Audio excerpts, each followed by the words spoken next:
Which convention? Is that a Cincinnati Comic Expo? No, it's the Comic-Con with... it's the one that's in Kentucky, but they still call it Cincinnati. Right.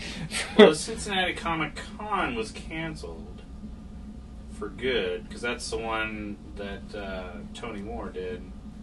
And the Cincinnati Comic Expo is the bigger one. I've gone to the Expo, but the con is going on this year. They have Scott Snyder and Greg Capullo, or Capul, yeah, okay. From Batman, or is going to be like the main showcase artists there that are signing. I just mean the one that was called Cincinnati Comic Con. This is called Cincinnati Comic Con. Well, it was canceled for good last year. Huh. Because Tony Moore pulled out. I mean... Whatever. There's a Comic-Con every weekend, I'm pretty sure. Did they just start a new one and call it the same thing? Is that what happened? I don't think it ever went fully away, because Comic-Con's kind of its own thing, because Comic-Con's in every city. Like, I mean, there's the San Francisco, the New York, the... Tampa. And San Diego one's going on right now. Yeah, San Diego. Cincinnati Comic Expo is the one that stayed around. Is the one that did that one's still around, yeah. That one still is going on. That one will probably be later in September, where Cincinnati Comic Con, I believe, is September 9th.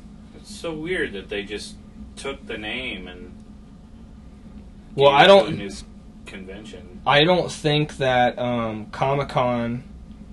No, they made an official announcement and everything that it was I think Comic-Con it has to belong to some organization at this point, because they all do the same, and they're technically all linked. Right. But... I just know me and a bunch of other comic artists were told not to apply for our Artist Alley because it was gone. So everybody went to different conventions.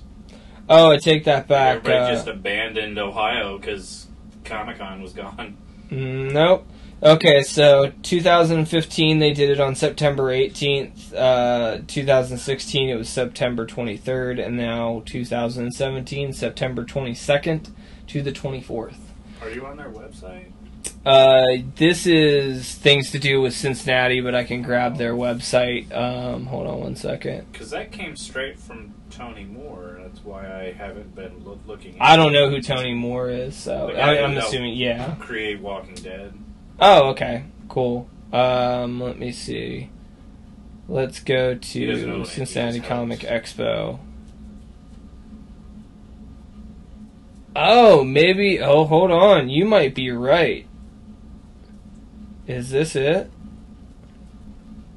Yeah. Hold on. As far as I knew, it was just... You're right, actually. I didn't pay attention. I thought that said Comic-Con. I mean, there might be another one in the area that month. No, you're right. This is Comic Expo. Huh. So what did I... This is great radio. Like Probably edit all this out. Yeah. Gem City Comic Con, I think, wasn't there one like that? Yeah, but I that didn't seem like that was gonna be that great, because just from the lineup that I saw and everything. Like, anyway, I'm not going to look that Everyone up. and their brother tries to do a con these days. Yeah, who gives a shit? It's just a name. I'm gonna start holding cons just in my house. Anyway, okay, so I'm going to Cincinnati Expo. The big draws that are going to be are mainly Greg and Scott, who I'm kind of hoping maybe their autographs are slightly cheaper. Even if they're 10, I wouldn't be remiss to go and get, I don't know, $60 worth of autographs for certain comics, because their comics always sell really well online, and especially with their autographs, they're always a good draw. I really hope they're not like Neil Adams. Although I love the man, he charges just a little bit too much for his fucking autograph. He's a businessman. Yes, he is. Yes, he is. He and thinks... he's a legend. I get that, but... he's a legend that everyone has forgotten. Yeah, maybe have a little bit of Huber to yourself. Yeah. You know, maybe not charge $50 for an autograph. Now, I do give it to him. He does give you a comic with it, but the problem is I feel like the comic's not really worth it. He's like, this is one you can't get anywhere but except here because I'm Neil Adams and these are my comics. I'm like, man, I love you, but for the amount you're charging, I can get like 3 other dudes. Yeah. And and those guys alone would get me more online if I just got the 3 guys as opposed to getting the 1 guy. So you can see why this much.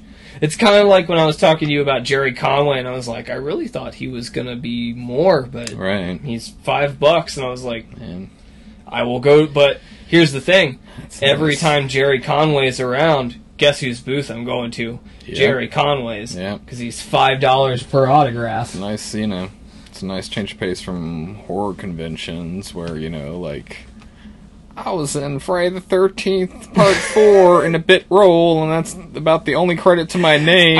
Give me $25 for my autograph. I was guy number 3 that got stabbed in Jason. Jason 7. Yep, $20 for an autograph. No, it definitely is.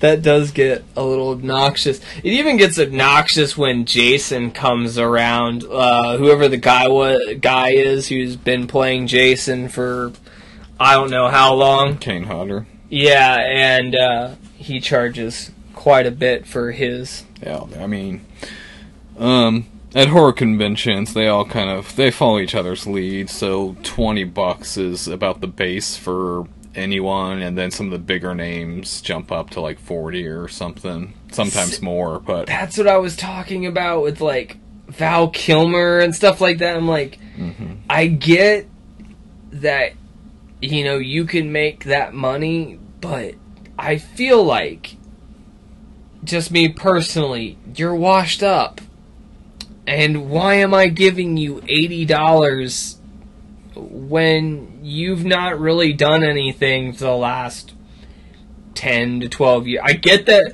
Not saying he's not an icon. Not saying he's not a good actor. Well, I'm not also saying that he's the great actor. But anyway,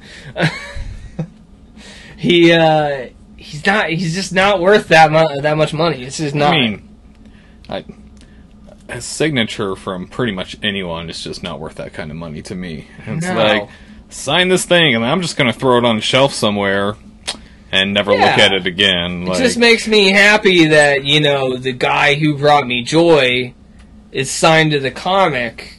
Sure. But I don't want you to charge me fucking part of my paycheck just to... Well, I mean, that's, you know... get mild satisfaction out of an autograph. I mean, I know they don't really get paid for those things. Typically, you know, that's how they, you know, but how make much money. Do they make out? But you know what I mean? Like, my thing is like, you know, yeah, like you said, you charge half that price. You know, I'm coming to your booth every time. Yeah, yeah. Like I'll get pictures with you. I'll do everything because that's way better.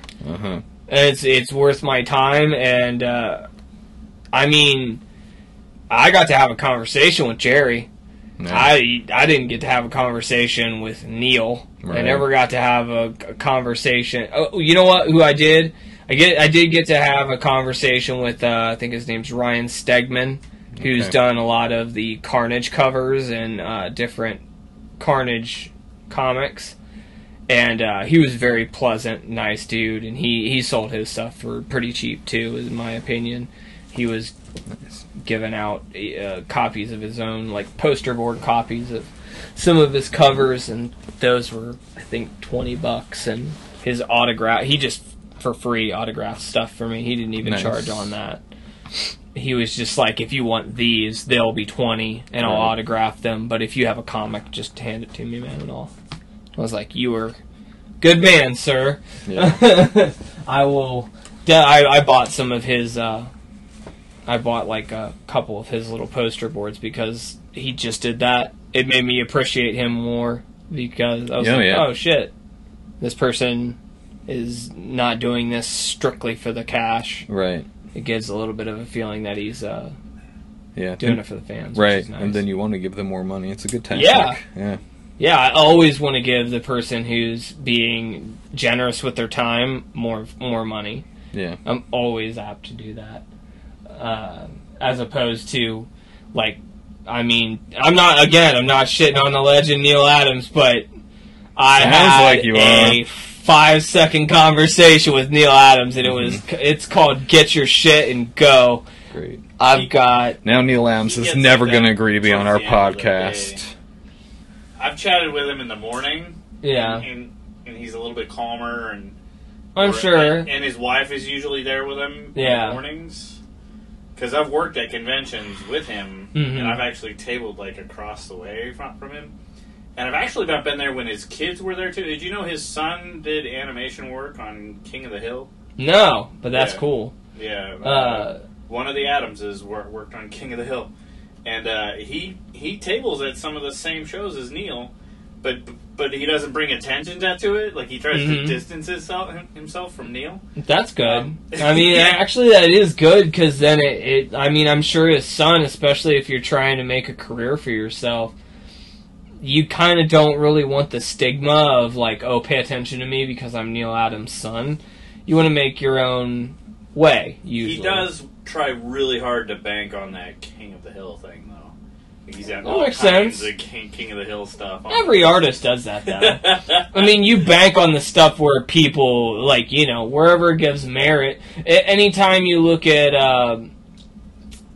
anybody, like Scott Snyder and Greg Capullo, guess what? You're definitely going to see Night of the Owls or whatever, Court of the Owls. You're definitely going to see, like with a Frank Miller, you better be sure he's referencing Dark Knight Returns. Like, I mean, you just got guys who bank off of their huge hits. Well, why wouldn't they? That's what they're known for. Exactly. I mean, no, I'm just saying that's an obvious tactic to use.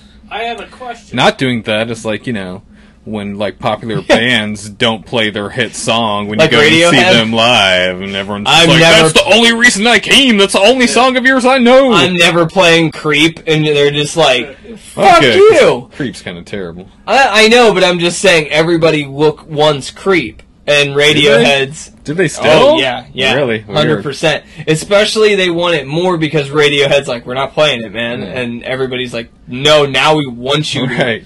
Play that fucking song, you asshole. They're like, we actually like got decent after that album, because no, I'm not. That first Radiohead album, terrible. I chalked them up. I remember when it came out, and I listened to it. I'm like, so they're a one-hit wonder, and then they suddenly got decent. It was weird.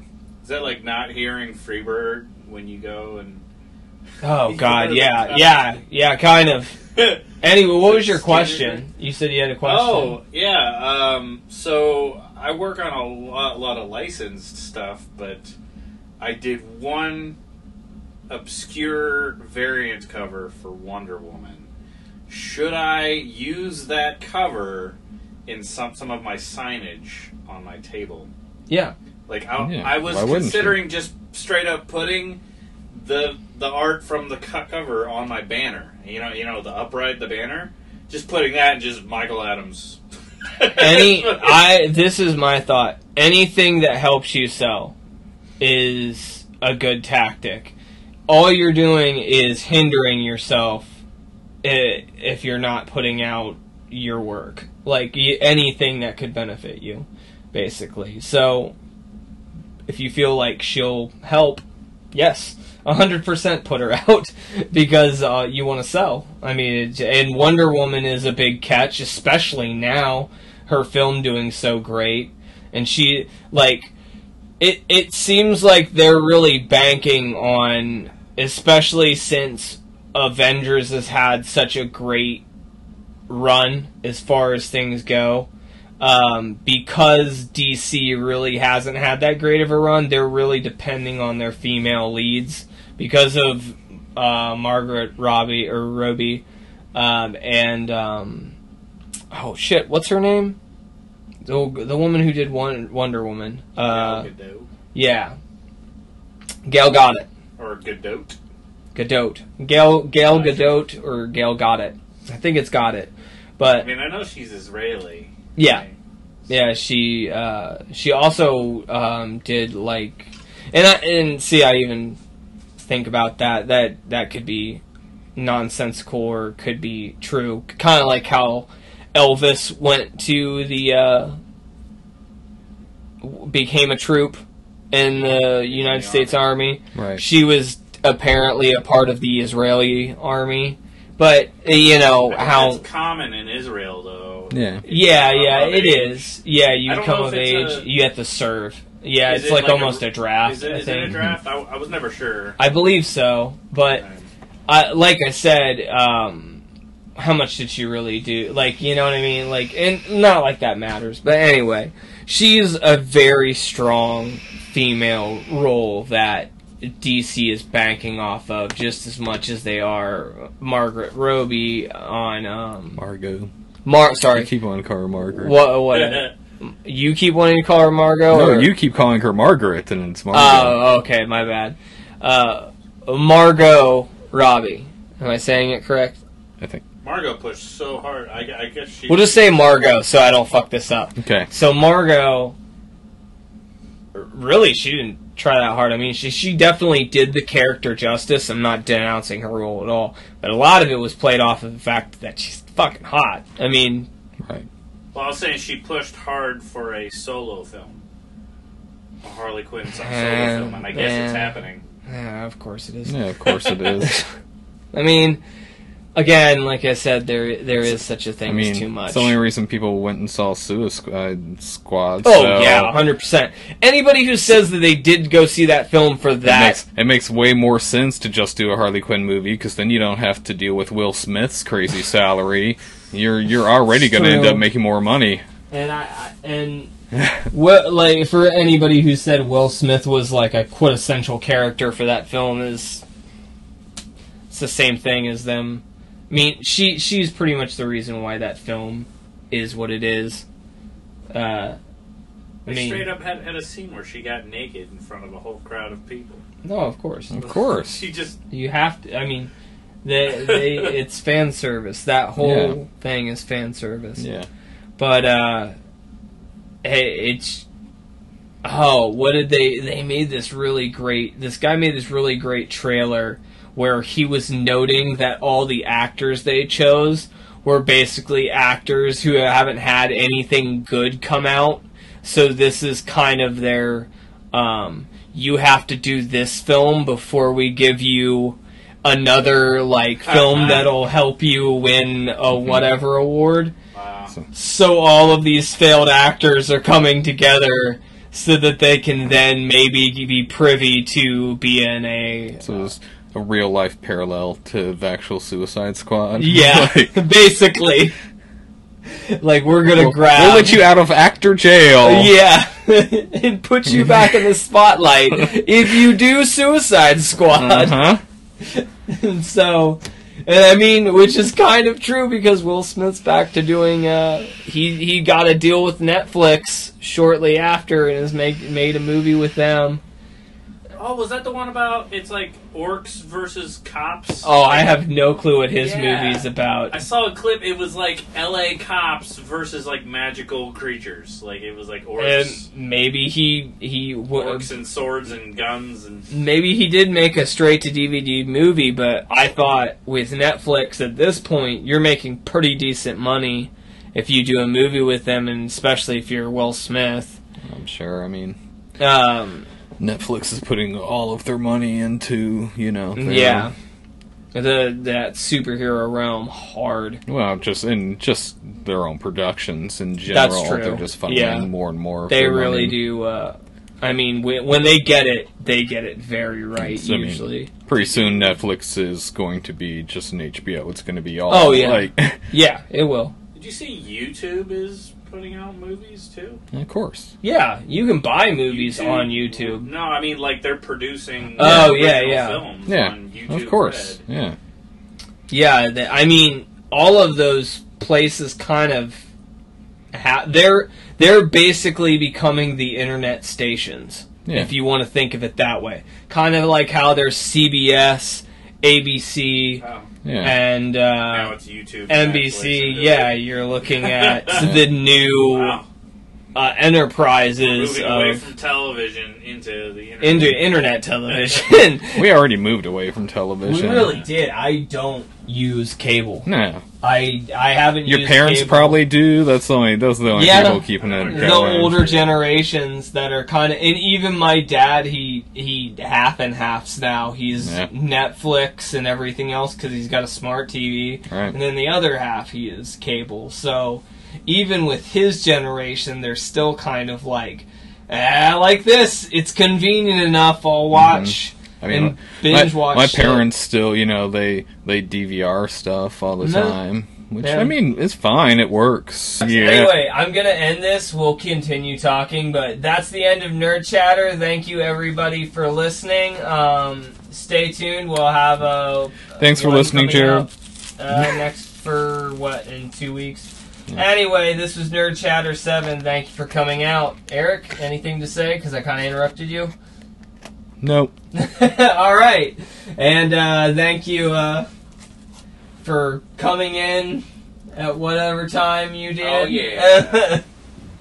And, I heard comic book chatter. I had to sneak in. Yeah. So this has been a lot of fun. Thank you. We're out.